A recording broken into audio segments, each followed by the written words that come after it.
Good day everyone. Before I start our discussion for this day, let me introduce myself first. I am Princess Angel P. Dalig, together with my partner Arlen M. Sway Bagyo. Our topic for this day is all about the chapter 4, the facilities and the equipment. First, let us know the objective. First is to identify the different facilities and equipment required in the basketball. The second is to familiarize oneself with the specifications of the different facilities and equipment in basketball. The first one is the basketball court. The playing court shall have a flat, hard surface free from obstructions with dimensions of 28 meter in the length by 15 meter in width measures from the inner edge of the boundary line.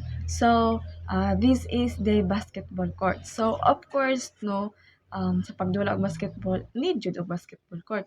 And sa basketball court, kailangan siya, lapad siya and kailangan, wala siya mga sagabal inigdula para safety ra ang pagdula and naa siya standard na 28 meter ang kataason and 15 meter ang kanang gilapdon niya. On the next is the backcourt. A team's backcourt consists of each team's own basket. The inbounds part of the backboard and the part of the playing court limited by the end line behind the team's own basket, the sidelines of the center line. This is the backcourt. Ang backcourt no is mauna siya ang bahin sa basketball court nga duol sa ring sa imuhang team.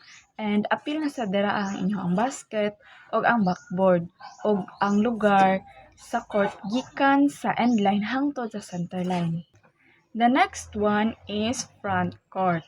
A team's front court consists of the opponent's baskets, the inbounds part of the backboard, and that part of the playing court limited by the end line behind the opponent's basket, the sidelines and their inner edge of the center line nearest to the opponent basket. This is the front court. Ang front court no is mo na siya ang bahin sa basketball court nga naa sa area sa basket sa kalaban. Apil na sa dra ang basket nila sa basket sa kalaban ug ang backboard ug ang lugar sa court nga gikan sa center line padulong sa ring sa kalaban hangtod sa end line sides. And that's all. Thank you. Good day everyone, I am Alan Bagyo. Today I will discuss the lines, team, bench area, and the equipment of basketball. First is we discussed to a line of the basketball court. All lines of basketball court is dapat naka-color siya white and dapat na siya kabag-on nga 5 cm para makita ug maklaro siya. Then, dapat ang basketball court is na ay boundary line, century line, century circle, and free throw semicircle, free throw lines, restricted area, and free throw rebound places, and also naapod siya 3 points field goal area. We proceed to the team bench area. Ang mga bench area is dapat nasa sa gawas sa playing court nga limitado lang sa duha ka linya. Dapat na ay 14 kalingkuranan ang available in the team bench area para sa mga coach, para sa mga assistant sa coach, and also para sa substitute and team followers. Also dapat ang any other person nga na ay at least 2 meters sa likod sa team bench para dili ka sila maigo. We proceed to the equipment. First equipment in basketball is backboard support with padding. Ang kani siyang backboard support with padding is mo ni siya katong nag-stand sa sangitanan sa basket para malig-on ang ang basket para dili siya og kung babitan siya is dili siya matumba dayon. And the second equipment is backboard. ang backboard is mo ni siya katong gisangitan jud siya sa basket sa ang asa i-shoot ang ball. And the third equipment is basket with pressure, release, ring, and net. So kani siya is mo na ni siya tong sangitanan or kanang sangitanan sa net kato kaning lingin. So mo na ni siya katong naa siya katong ring kanang ginatawag ring kato sangitanan sa net. Mo na siya ang basket with pressure, release, ring, and net. So the fourth equipment is basketball or bola.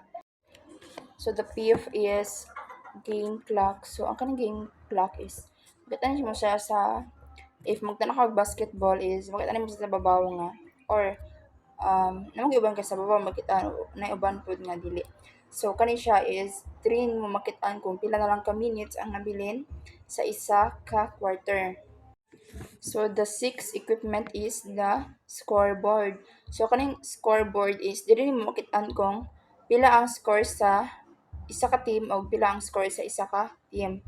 Then dili po nimo makit-an kung kinsay lamang or kinsay daog sa duha ka team. And the eighth equipment is to separate distinctly different and loud sound signal. So, na siya ila-ila og porma, di ba? Nakita ninyo sa...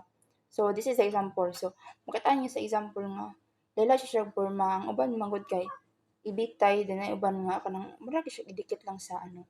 So, na siya ila-ila og laila siya og porma, laila sila butangan. And the ninth equipment is team foul marker. So, ang kaning team foul marker is dapat naa ni siya sa every dula sa basketball kay ang matag team baya is na siya karang limit lang kung pila ka foul. So, team foul marker is diri ni mabawaan kung pila ang foul sa isa ka team. And the last equipment is alternating fashion arrow.